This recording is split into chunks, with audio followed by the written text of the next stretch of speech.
Find the domain of the function and discuss the behavior of f near any excluded x values. The function is f of x is equal to the quantity x minus 2 divided by the quantity 2x squared minus 8. First, simplify f of x. Factor the greatest common factor of 2 out of the denominator. Then, use the formula for a difference of squares to factor x squared minus 4 into the quantity x plus 2 times the quantity x minus 2. Now, divide out the common factors in the numerator and denominator. Note there is a hole at x equals 2 because x equals 2 makes the factor x minus 2 equal to 0. So x equals 2 is not included in the domain. Simplify, and f of x is equal to 1 divided by 2 times the quantity x plus 2, where x is unequal to 2.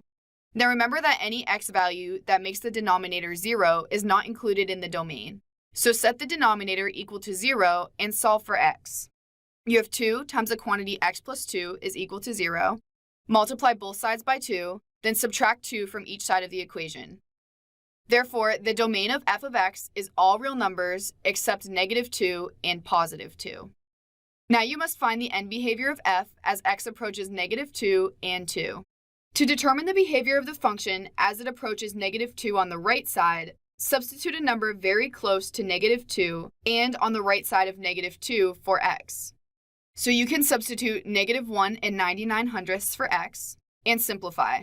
Your number is a very large number, and as you move closer to negative 2, that number gets closer to infinity. So f of x approaches infinity as x approaches negative 2 on the right side. To determine the behavior of the function as x approaches negative 2 on the left side, substitute a number very close to negative 2 and on the left side of negative 2 for x. So you can substitute negative 2 and 1/100th for x. Simplify, and you have a very large negative number. As you move closer to negative 2, that number gets closer to negative infinity. So f of x approaches negative infinity as x approaches negative 2 from the left side. You only need to determine the behavior of the function on one side of x equals 2. So to test the behavior of the function near the hole, plug 2 into the simplified function, 1 divided by 2 times the quantity x plus 2. You find that f of x approaches 1/8 as x approaches 2.